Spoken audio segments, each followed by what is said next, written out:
اب آئیے وضو کی سنتیں کیا ہیں، اس لیے کہ کسی بھی عمل کا ثواب ہمیں تب تک نہیں ملتا جب تک کہ کسی فریضے کو سنت کے مطابق نہ کیا جائے۔ نماز حکم ہے، فرض ہے، اس کا طریقہ پھر سنت سے عمل کرنا پڑے گا، اور روزہ فرض ہے تو طریقہ پھر سنت سے دیکھنا اسی طرح۔ تو آئیے اس کی سنتیں کیا ہیں۔ اب وضو کی سنتیں کیا ہیں؟ تو وضو کی سب سے پہلی سنت ہے وضو کی ابتدا بسم اللہ سے کرنا۔ نبی اکرم صلی اللہ علیہ وسلم فرماتے ہیں اس کا وضو نہیں جس نے اللہ کا ذکر اس پر نہ کیا ہو، بسم اللہ نہ پڑھا ہو۔ اس کے بعد دوسری جو سنت ہے وضو کی یہ ہے کہ جب نیند سے بیدار ہو، فجر کی نماز یا عصر کی نماز کبھی سو کر اٹھتا آدمی، تو نیند سے بیدار ہونے کے بعد سیدھے وضو کے پانی میں ہاتھ نہ ڈالے، پانی کو باہر نکالے، 3 مرتبہ ہتھیلیوں کو اور ہاتھ کو دھو لے، اس کے بعد اگر ضرورت ہے تو پانی میں ہاتھ ڈالے۔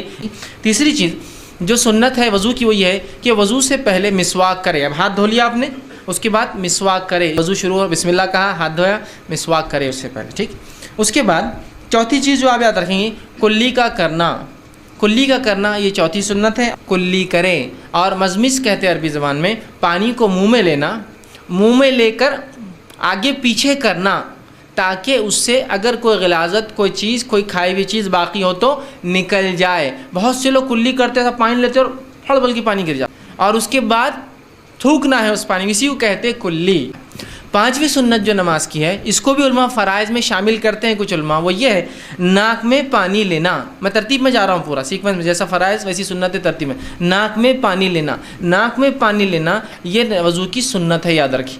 6ٹھی سنت جو ہے داڑھی کا خلال کرنا۔ اسی طرح جس چیز کو آپ یاد رکھیں گے جو 7ویں چیز ہے، ہر عضو کو کم از کم 1 بار دھونا فرض اور 3 بار دھونا سنت ہے ہر عضو کو۔ 7ویں سنت ہر عضو کو آپ 1 سے لے کر 3، سر کا مسح صرف 1 بار ہوگا، یاد رکھیے۔ 1 سے لے کر 3 تمام اعضاء کو آپ دھوئیں گے، سر کا مسح صرف 1 مرتبہ، 1 بار دھونا فرض اور 3 بار دھونا سنت ہے۔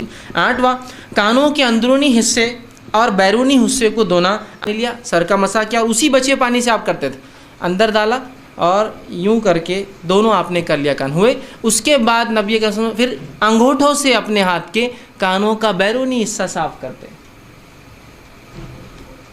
اس کے بعد 9ویں چیز ہاتھوں اور پیروں کی انگلیوں میں نبی اکرم صلی اللہ علیہ وسلم خلال کرتے۔ 10ویں چیز ہاتھوں اور پیروں کو دھونے میں رائٹ سے لیفٹ کی طرف جائیں گے آپ۔ 10ویں سنت کہ تب ہاتھ کو دھونا اور پیر کو، یہ دو ہے آپ کے پاس، ہے نا۔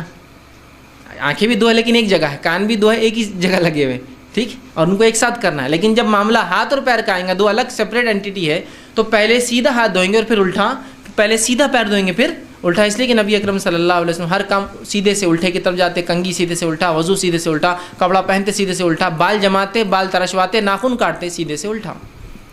تو رائٹ ہینڈ پھر لیفٹ ہینڈ، یہ 10ویں چیز۔ اس کے بعد جو ہے 11ویں چیز جو آپ یاد رکھیں گے وہ یہ ہے ہاں چہرے اور ہاتھوں اور پیروں کے زیادہ سے زیادہ حصے کو آپ وضو میں شامل کر سکتے ہیں، یہ بھی سنت ہے، ہاتھوں اور پیروں کے زیادہ سے زیادہ حصے کو۔ اسی طرح 12ویں چیز وضو کے بعد دعا پڑھے۔ وضو سے پہلے ایک دعا بسم اللہ، اور وضو کے خاتمے پر ایک دعا۔ کیا دعا تھی جو آپ پڑھتے تھے؟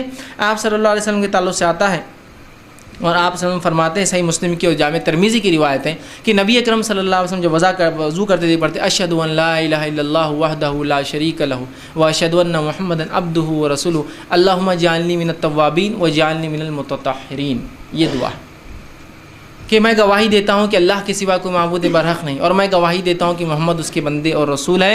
اے اللہ مجھے اللہم اجعلنی من التوابین، اے اللہ مجھے توبہ کرنے والوں میں شامل کر، تیرے طرف رجوع کرنے والے میں شامل کر، واجعلنی من المتطہرین، اور مجھے طہارت حاصل کرنے پاکیزہ لوگوں میں، پاکیزگی والوں میں شامل کر۔